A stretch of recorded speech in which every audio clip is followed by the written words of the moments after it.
Toutes les réponses à vos questions sur le management de demain. Plus fluide, plus fun et plus frugal. C'est FAQ présenté par Fred sur FCube. Bonjour à tous, bonjour à toutes et à tous, bienvenue dans cette émission de FAQ, toujours en compagnie de Frédéric. Comment vas-tu Frédéric? Ça va super bien, merci Tom, et toi? Eh ben écoute, un réel plaisir d'être avec toi pour cette émission.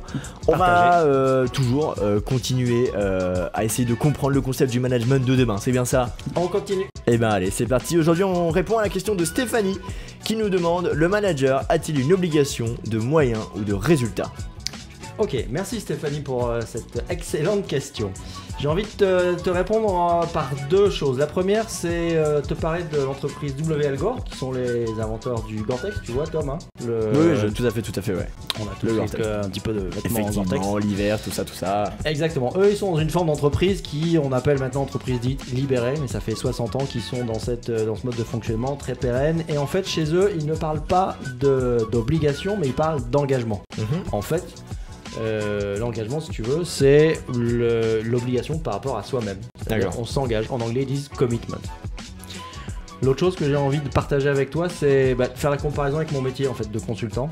Et parce que entre le métier de leader, accompagnateur, comme on le voit dans les entreprises aujourd'hui, ça se rapproche de plus en plus en fait du métier de conseil, c'est-à-dire que on est moins là pour donner les bonnes réponses que plutôt être là pour poser les bonnes questions. Donc, pour le dire autrement, pour créer les conditions que les équipes puissent grandir en performance, en engagement, en bien-être.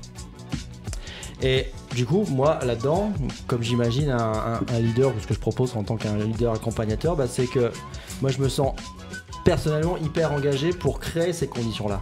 Mais je ne sens pas d'obligation à ce que les personnes fassent le mouvement. Je leur donne envie avec le truc, mais après, c'est à elles de faire ce mouvement. Donc il y a une sorte d'équilibre dynamique qui se met en place, tu sais, entre ce que tu donnes et puis ce que elles vont aussi donner.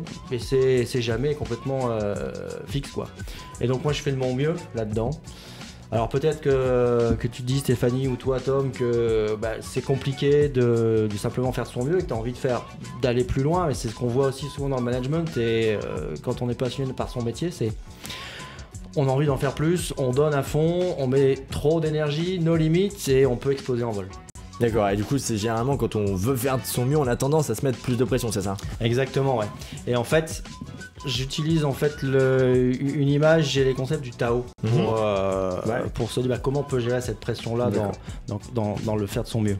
Et je voulais juste prendre l'exemple de ce verre en fait, qui est là. Qu'est-ce que tu vois dans ce verre? Pour l'instant rien, là il n'y a rien. Effectivement. Il y a le contenant, la partie et dedans il y a le vide. Si ce verre est plein, imaginons qu'il est plein, qu'est-ce qui se passe si tu mets encore un peu plus d'eau ou du liquide dedans? Il déborde. Il déborde.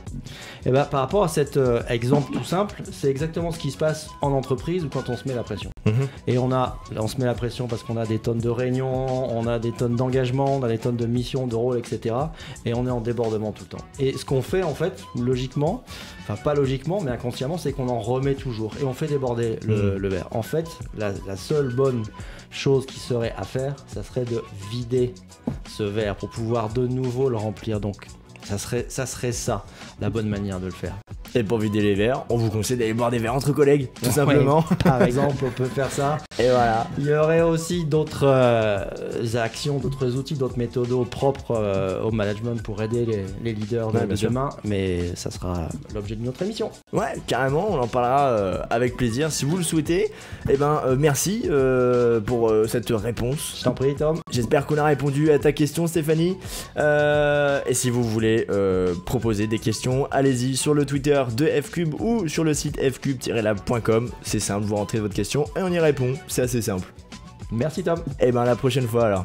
Ciao.